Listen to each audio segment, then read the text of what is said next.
I'm Amy, sex educator, somatic sex and relationship coach, and sex shop owner.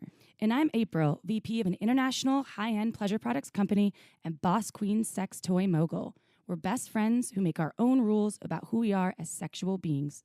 With everything from how to be a badass in the bedroom to top tips for bringing your relationship to the next level, we have something just for you. So sit back, relax, and enjoy the show.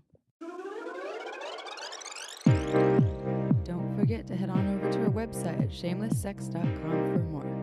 And for 15% off of some of our favorite sex toys, use coupon code SHAMELESSPP in all caps at purepleasureshop.com. Hello, everyone.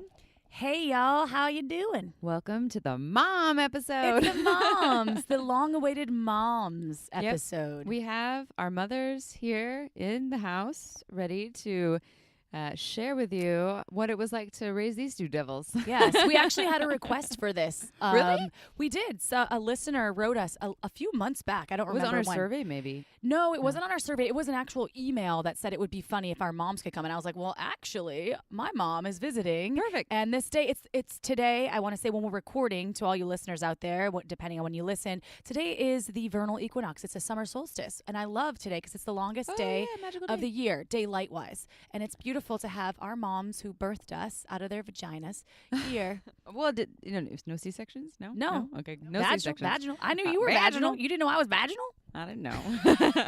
Now you do. You seem like a C-section kind of girl. Just kidding. Wait, okay, I have a thing about summer solstice though.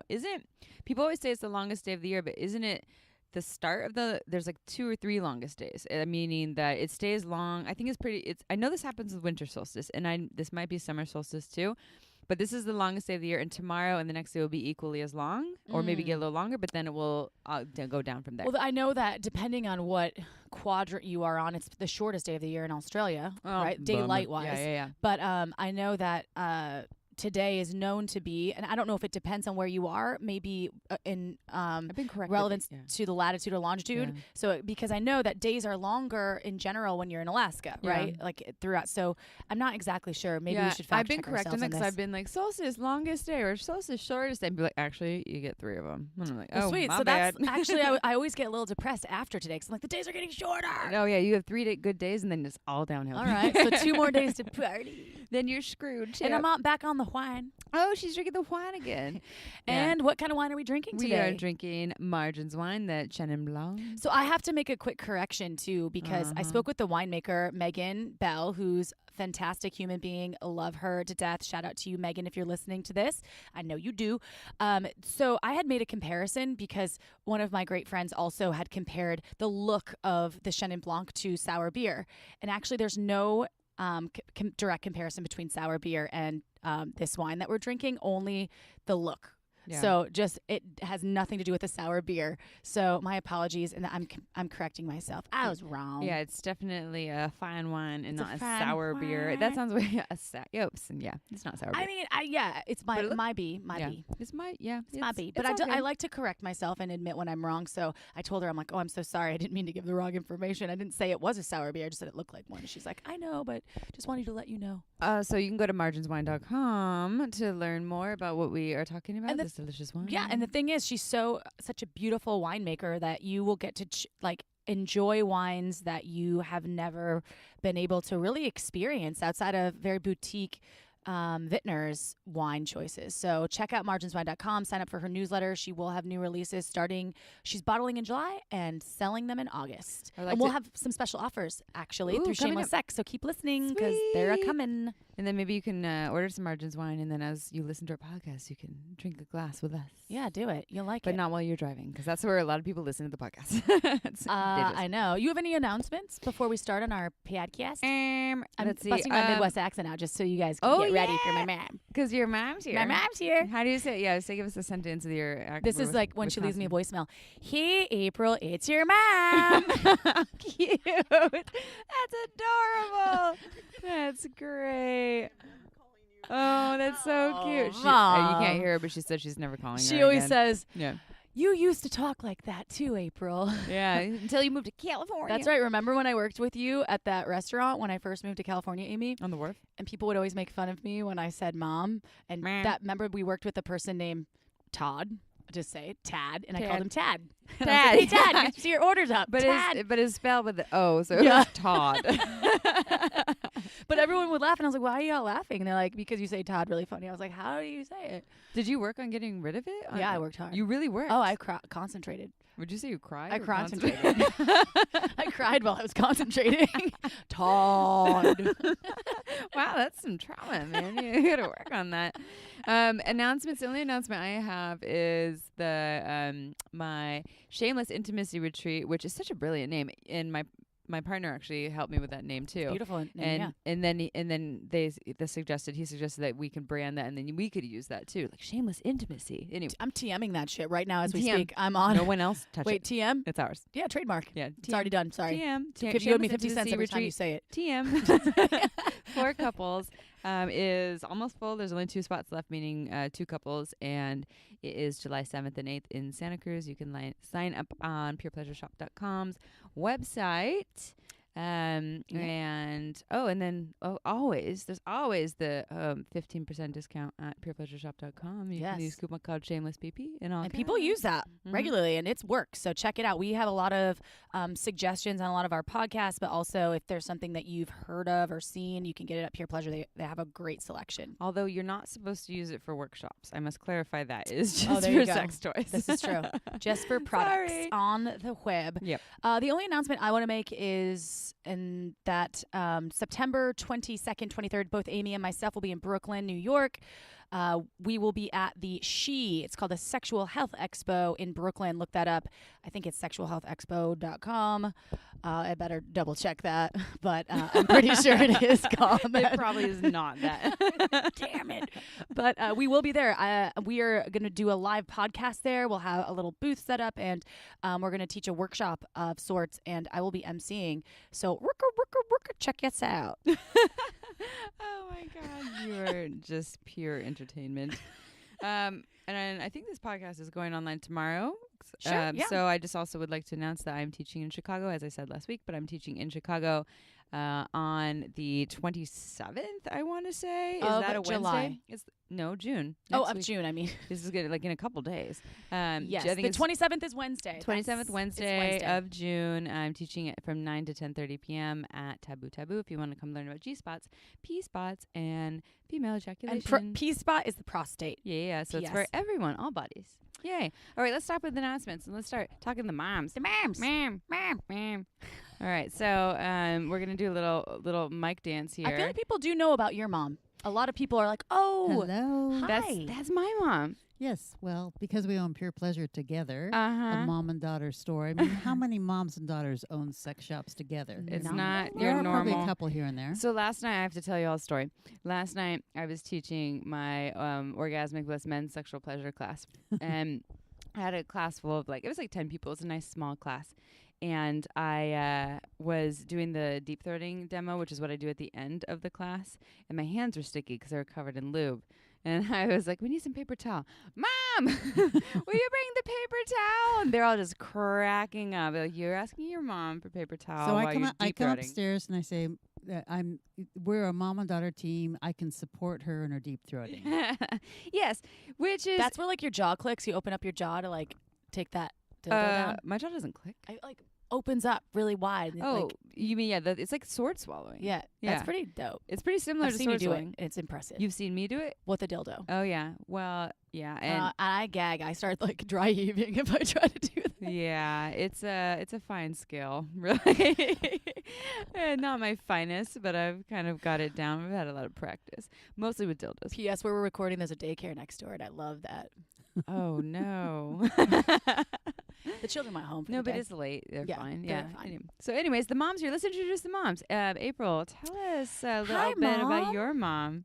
So my mom is originally from Illinois. We lived in Wisconsin, grew up together. Now she lives in Arkansas, and she visits me once a year, and here she is. Say hi, Mom. Hello, everyone. Do you want to tell everyone your name? It's up to you. You don't have to. Sure. I am Barbie. Oh, Barbie. And she's gone by Barbie forever. It suits you. Such a beautiful Barbie. Thank you, April. And I was obsessed with Barbie dolls, so Me too. perfect. I had a lot of Barbies. How many did you have? A lot. A whole box full. Yeah, and Barbie houses. I had 65. Yep. Wow. Whoa. I counted them. don't think you had 65, Amy. No, I cannot top Yeah. that. April even had Sonny and Cher dolls. What? Vintage. Those are Barbies? I mean, I knew it was Sunny and They Cher, were but they made them into fancy Barbies. Barbies.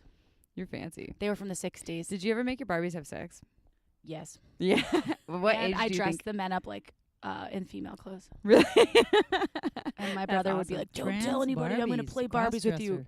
He Yeah, did? my brother would do that too and like play with the Barbies with me and dress up the men in women's clothing as well. And that's Your how I brother learned how to was do into that. cross-dressing Barbie too? Yes. I like it. And then I would play with his G.I. Joes. And then I'd make them all do weird shit. That's cute. So, Mom, you listen to the podcast, right? Yes, I have. And what do you think so far? I'm learning a lot. And I like it. Yeah. What have you learned? Did you learn about when I first masturbated? She's Maybe smiling. I need to go back. I just recently started. Do you remember Barry, that bear you gave me for Christmas? Oh, do we have to discuss that? This is shameless sex, of course. We She's- discussed I mean, that. she's told the people on the air many times about Barry, and now, yeah, we talk about Barry. You actually often. called me out. You're like, I didn't know you used the bear for that. And I do want to also confess to you one other thing. You had this video that you got from the neighbor, this videotape that was supposed to be in quotation marks soap operas. And so I put it in to, I think I was trying to find a soap opera, but I was about maybe 7 or 8. I won't say the name, but remember when we lived in Wisconsin in our OG house and then the next door neighbors that I was best friends with the little boy? Do you remember? Yeah, okay. So that being said, there was a video, and then when you popped it into the cassette VHS player, It's VHS is the there old was a school full player. porn, and I always totally watched that, and then I was hoping that you would never know, but I watched porn from the age of probably 7 till high school. on that Nice. VHS. Wow. Do you know that porn I'm talking about? It's a biker porn. A biker porn. Biker porn. Everybody needs their porn. Yeah. April really likes taxi cab porn, so, you know, I moving do. biker to taxi British cabs. taxi cab Yeah. porn. So that's my confession to you. So now you know it all. I have a confession. My Yes. mom had a book too. I don't remember what it was. It was probably a dictionary. Was it a dictionary It was book? definitely not a No, dictionary. no, a sex dictionary. A sex dictionary. No, it was like a positiony guide or Like, like a the- Kama Sutra book? almost like the joy of sex, but not it was something that just had like Probably. erotic images in it, but it was about like a how to from a very Was it sensual something perspective. on the bedside kind of a thing, or No, where you they had have it in a drawer. I found it in a drawer. So was it did it seem to be a graphic novel of erotic? No. It was like a how-to with images, and it was more almost like Kama Sutra-y, Oh. Mhm. but not Kama Sutra. And how old were you when you were going through my I think I was a drawers? young teenager. Okay. Yeah, Well, going through your that's drawers. So how old were you when you're going through my I drawers? think do all kids do that at I some point? Yes. And there was this thing, that, Yeah. and I would look at it, and I was into it. It was like, but it was the only I didn't really see a lot of other erotic imagery. That was like the only thing I saw. So I think that's actually a good introduction. Is more of a how-to thing. Right, Totally. exactly. It I'm was, sure you had some dirty porn somewhere. no, actually, I didn't. No? I grew up with dirty porn all around me. Oh. The interesting thing is my mom and dad were like the yin and yang of sex. Mom was from a Catholic family who doesn't talk about sex. They don't have sex, you know. It's just something you only do for babies. But my dad was from a Jewish family, and Jewish people, at least from my experience, the most important things in life are sex, money, and food. Well, family fits in there somewhere along the line. But sex was definitely way high up on my dad's interest. And so he had the biggest home porn collection I can imagine anybody having. And he loved his homegrown porn. I'm not homegrown. Homegrown. Not homegrown. Not homegrown. Yeah. I mean, home viewing porn. Yeah. No, I remember that. So because he also was a TV repairman, so he had like a big, huge TV in the living room. Yes. And there was a stack of VHSs that just had XXX on them. Yes. And didn't he used to watch them? He also black marketed VHS rentals of porn. See, we've been smut peddlers from Yeah. day There you one. go. You were born into so it. He kept them in the back of his TV store, and he would ask people, so what do you like? So he would go pull things out. And when I, by the time I was living out of the home, I'd go visit him, and he'd say, would you like to borrow some of my DVDs? It's like, sure, Dad. He'd say, what do you like? Do you like women on women? Do you like, what do you like? Jewish man. This is my dad I asking love me. that. So he'd say, okay, well, look at this one and watch this one. This is really good because da da da. But my dad got hard of hearing as he got older, and my mom was kind of still puritanical. She loved the fact my dad was able to enjoy this. So she would get really concerned because he'd have to turn the volume up. She kept saying, the neighbors are going to hear and they'll think it's us. Oi! And so he had to use a headset because he would, have all this porn on, and he just watched it a lot. He loved porn. Was he wanking? I never saw him wank. Was he wanking? I never. He would just sit there and just enjoy it. But I'm sure he had great fantasies. Well, I think this is a good example of it's not that your dad ever talked, or your parents didn't talk to you about sex. They didn't talk about sex, but sex was a given. Yeah, It was an it was absolute, accepted. It was an absolute given. You just knew that it happened. My dad would come home and he would fondle my mom, and she'd go, "Honey, not in front of the kids," and she would just be, a little standoffish. But he just had that, lovey-lovey, thing in his eyes. When he got older, I just loved it. I was there actually taking care of him after he had a major surgery. And he was using a walker to get around. And for some reason, they kept their Hitachi magic wand in the bathroom instead of in the bedroom because it looked like a vibrator for massage, I guess. I don't know. And so The magic wand. here I'm staying in the middle bedroom, and here's my dad going down the hallway with his walker because he just had heart surgery, with the magic wand in hand to get to the bedroom so that he and Mom could have sex after he had heart surgery. What? Wow. So at least he was into pleasing He's her, which was really dedicated. cool. Yeah, Yeah. that's dedication. That's But great. so sex was an absolute. It just was. And that was, in my experience with my upbringing too, was with you was, we didn't necessarily have conversations about pleasure, but there was no Shame. there was no shame. There was no Yeah. like, oh, you shouldn't do that. That's and I understand that happens, and I don't know, of course, if that was what you were raised with at all, but there was just conversations around sexual health and well-being, and when I wanted to get on birth control, then I could come to you, and so that was available. So I think that got rid of the idea that we shouldn't talk about sex at all. But that's unique. Yeah. Most people don't get that. No. Most people don't get that. But I think even more than that, what I was really concerned with, that you knew that it was really okay, Yeah. and it was really okay. I wanted you to make it a good thing of a timing of your choosing. And I remember telling you that I'm totally fine if it's at our house, Yeah. as opposed to being in some kind of sketchy environment. Yeah. like the backseat of a car or something. Yeah. Yeah, just that that it should be a good experience, and it should be a time of your choosing, and Right. your home is fine for that. So I was also raised in Santa Cruz, California, which is a little more progressive Than the conservative Midwest where we grew up. Yes, And Mom, exactly. I'm curious, how did your parents talk to you about sex when you were growing up? Can you tell us any stories about your first experiences? Well, my parents never talked about sex ever. That was taboo. I was raised Catholic, so it's just not something you talk about. My first time, I was 16, in love, and it was great. Well, that's unique. Yeah, it was great. Did you plan it, or did it just happen? I think it just happened. He was older, not a lot older. I was 16. He was probably 18.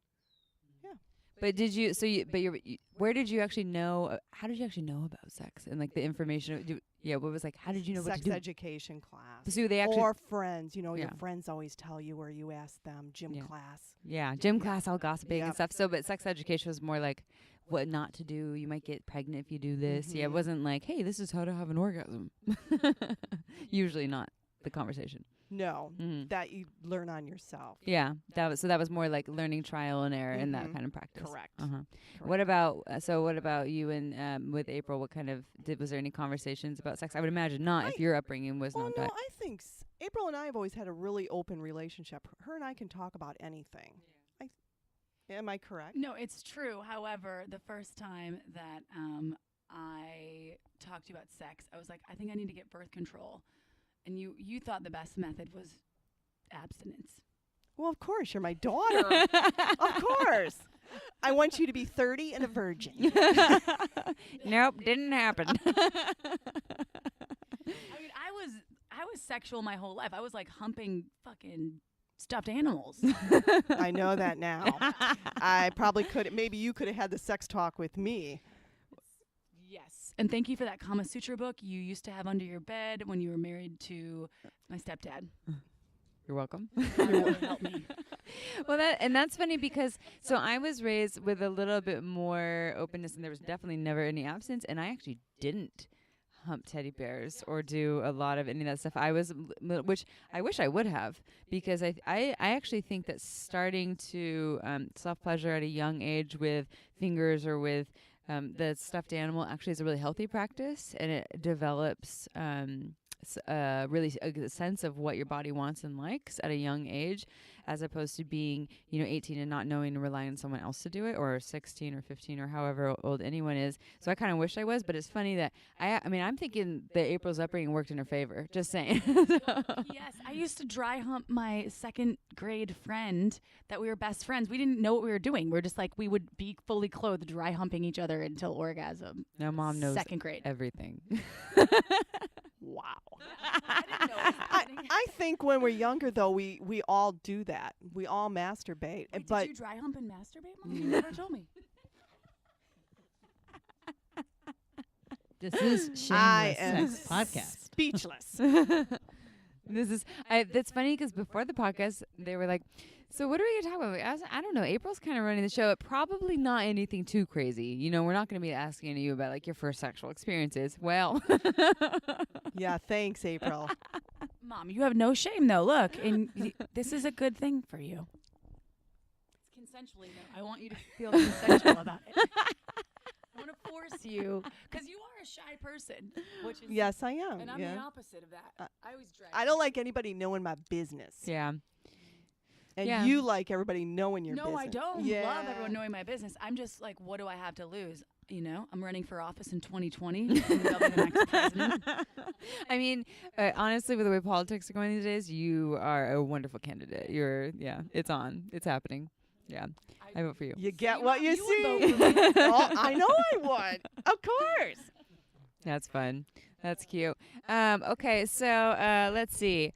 Let's talk about present day, and of course, we're not going to ask you about your sex life in present day. I'm already going to say that, so April doesn't do it. But present day, what are? When was your last orgasm? Come on. Self-induced or with help? When's the last time you had sex with a stuffed animal? Never. Yeah. I never had sex with a stuffed animal either. Yeah, no, I'm missing out. Barry was a looker. You can choose not to answer her question, I mean, even though she is your daughter. I really didn't know I was supposed to answer. I thought it was just a hypothetical question. 4 days ago. Oh, High five, Mom. I think you're better than I am right now at that game. Yeah. yeah. Oh, so anyways.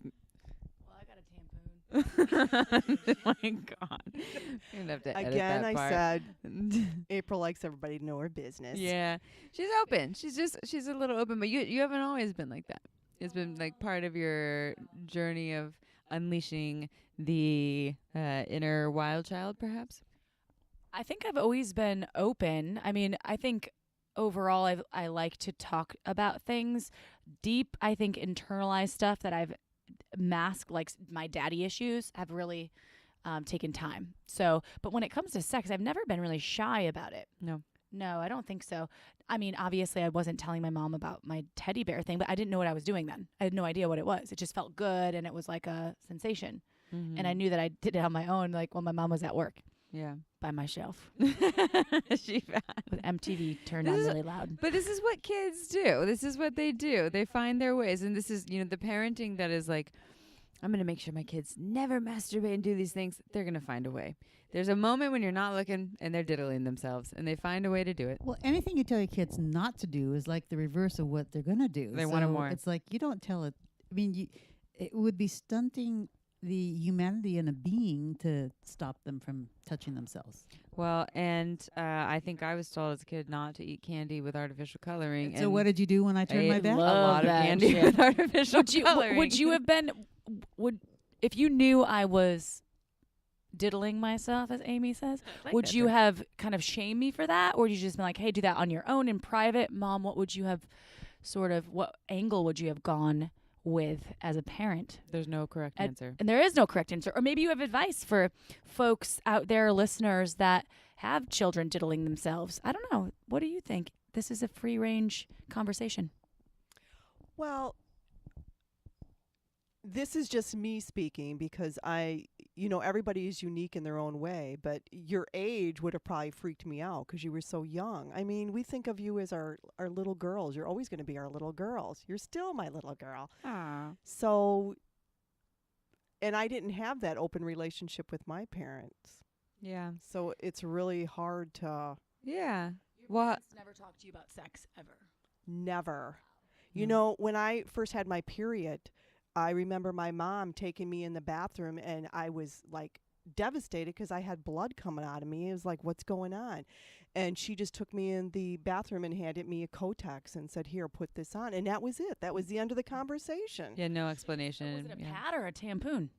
No, back then you wore pads mostly, April. So, but yeah, it was devastating because it was like, what's going on? But luckily I had an older sister who kind of talked to me a little bit, but that's the kind of upbringing I had. You didn't talk about those kind of things. Yeah. Yeah, that's hard. That's the way it was at the time, though. You know, it's different now, and it's been different for a long time, thank goodness. But it just was that way. It was just things were just not talked about. It's funny that there's just this massive time period, and I guess massive isn't that long because I don't know what people were doing 300 years ago, but where talking openly about emotions and vulnerability, and specifically in American culture, but sexuality was not acceptable. That there was this whole, and we're now coming out of that, and yeah, there's still a lot of people that are in it, of course, but where there's a lot more spaciousness for it. But that's just so interesting that there's this like a time period of that's just how it was. I think media is really changing how we are, though, because social media specifically, and I think it is bringing youth to this next level of awareness, per lack of a better word, because they have access. I mean, I would look at the sex scene in Fatal Attraction. You know, that was like my easy access to low level porn at that Softcore point. porn. But yeah, softcore porn. There you go. That's the correct wording. But nowadays people have access to everything. I mean, I can't believe it, but I think that does help the youth get education before even people can speak to them about sex. Well, it's I wouldn't interesting. call it education. I would call it Exposure. exposure. Yeah. Yeah. Yeah, because Yeah, that's a good education would word, be more exposure. like they're actually learning really valuable tools, but instead they're just actually seeing things like, whoa, okay, this is how they think that things are done. But yes, it is. Yeah, and I like that you said that because I think that helps. You know, I'm not again anti-porn. I'm anti-porn as a sex educator, but sometimes it's hard to find this love for pornography and the good things that it's actually doing for the world. And of course, yes, there's entertainment. It can spice things up, gives people some jobs.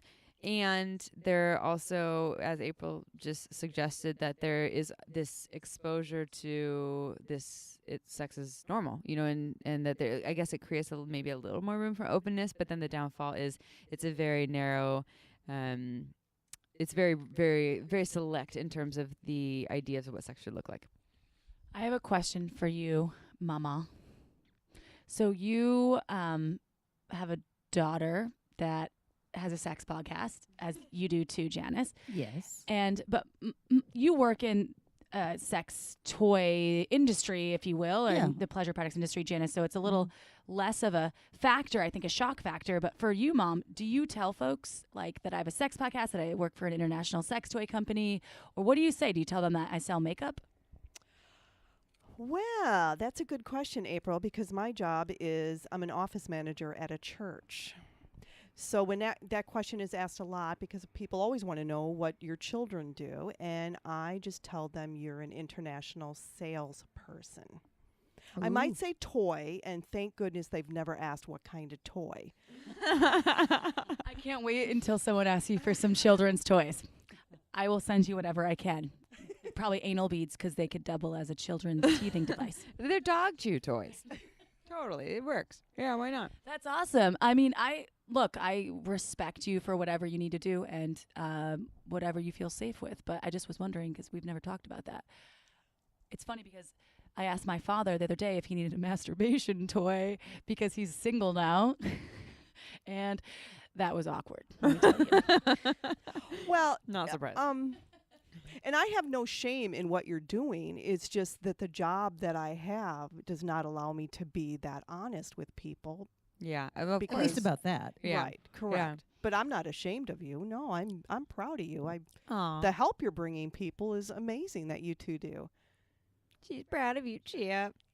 Oh, she's crying. Oh, God, we're sharing a mic, so you can't hear me cry. That's adorable. Oh, yeah. So, Janice, question for you. Yes. Do you have a favorite memory about Amy that you want to share, or funny story that you want to share, or amazing story, whatever you want, but anything that like She wants the pops in embarrassing your- story. I mean, I don't want to embarrass you, Chip. I love you. Well, okay, so my mind is immediately going back to Amy being like 3 or 4 years old, and I intentionally raised a daughter who was very self-empowered. I mean, she knew that she was part of the family, and she wasn't the focal point of the family, but she knew that she was her own person.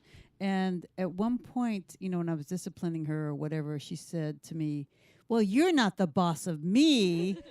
And this was like a little 3-year-old going, and I'm going, "Whoa, did I ever get what I was asking for?"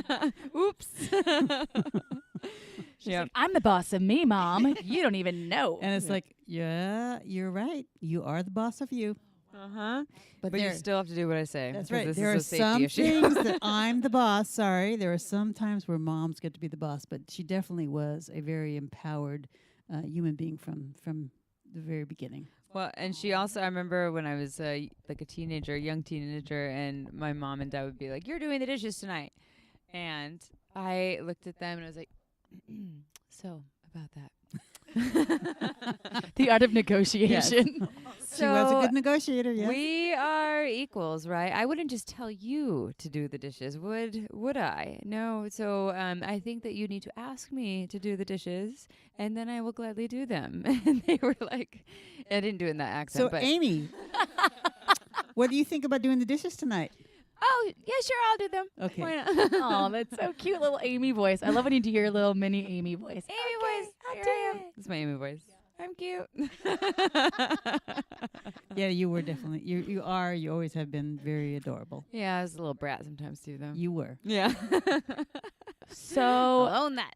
that is awesome because, Amy, you are still very much that empowered person. You've helped me find my empowerment, I feel like, with, I don't know, who you are as a human. Thank Aw. you, Amy, Thanks, for Chia. being Thanks you. for trusting Thank you, me. Janice, for being you. Thank you, Barbie, for raising such a wonderful little being. Aw, April thanks, seriously Amy. is like such the gem. She's just, I mean, you probably know this, but there is no human quite like April, and in a complimentary way, she is just a wonderful being. Very So, unique. yes, and I know that you probably have many accomplishments, but this is one to be really proud of. Aw, thanks, Amy. That's Aw. very nice. Yeah, you did a good job.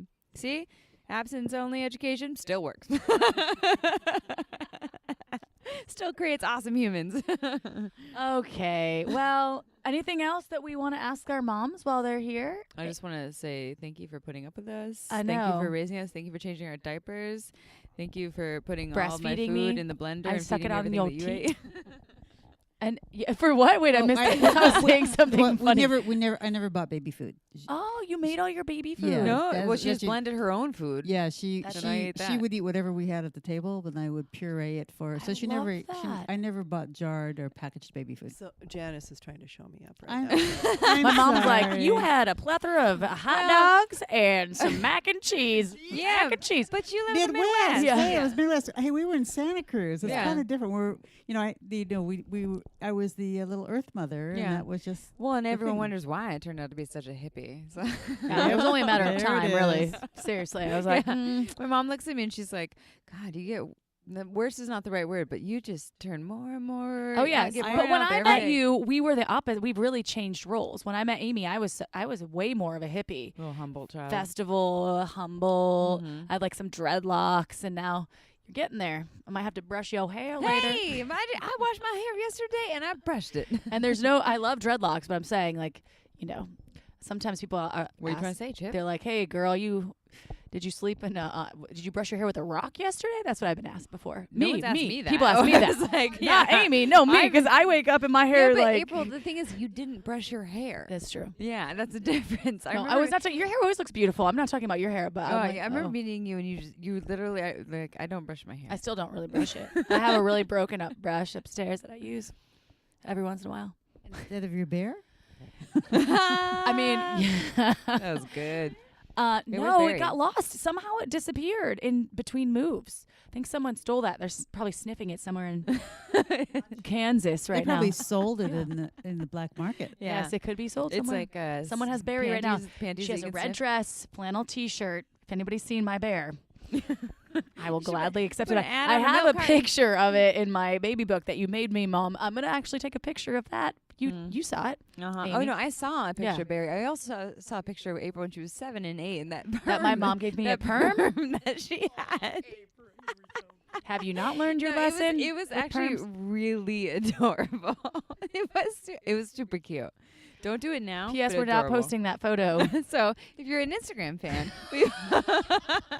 we will give you a photo of April with a perm. when Amy she said was it brings her joy. She sent a picture Wait, of it like but to you know a what bunch we of could friends. do? in a You could group. post your perm photo combined with my photo of me Oh, with with the headgear? Yes, Yeah. please. We should do back-to-back photos Oh, yeah. of our shamelessness Yeah. because I didn't blossom until I was about 14. I didn't blossom until I was 14 either. You know, when we're younger, we all have those geeky pictures Yeah. that we looked so bad. It's just part But of it. No, yeah, it is. It's part of growing up. But the thing is that when you're younger, you're only like 5, 6, or 7. It's cute. When you're like 12, like me with my headgear, it's not really cute anymore. Oh, so. I Yeah, was- but now you have beautiful teeth. So Oh, hey. it worked. It's my $10,000 job. That's right. Mine about $4 That's grand right. right here. $4,000. Oh, it looks good though. Look Yeah. at those. I wore look my at this one. retainers until I was 28. You're Really? welcome, Mom. I still wear mine sometimes. Is that some like weird fetish shit you're into lately? Do you want me to talk to you with a Yes. lisp with my retainer on? Hey, April. I'll do it. Next time I'll bring it. That could be a new episode. Someone's into it. Someone is into retainer plate. It. Ooh, maybe like a lisp. Yeah. Yeah. All right. Anyways, we got to close this out. Yes, we do. We've been I don't know. We've been having a lot of fun though with our moms. It's a good time. You moms are beautiful. You're both such lovely women. They both look about 25 years younger than their age is. It's true. For It's sure. For Which we means got we've good got genes. we're gonna be okay. Amy Yes. growing up, like looking at you two, very very lucky humans right here. So thank you for joining us, y'all. And Thank you for having us on. Our Thank you. pleasure. Yay, Mom. We love you, Mom. And to Mhm. all of Love our you too, listeners out darlings. The there, sweetest. go to purepleasureshop.com, support Amy and Janice because they love you. We love them, and they have lots of good stuff. Coupon For code. my mom, just give her some positive energy in your mind right now because we love her. Hey. And you're a fantastic mama. Coupon code, bro. Shameless Sex PP, all And- caps, yeah. on purepleasureshop.com. So tune in next week. We'll see you next Tuesday, the Tuesday after that, the Tuesday after that, the following Tuesday. We love all y'all. So ciao for now. Don't forget to head on over to our website at shamelesssex.com for more. And for 15% off of some of our favorite sex toys, use coupon code SHAMELESSPP in all caps at purepleasureshop.com.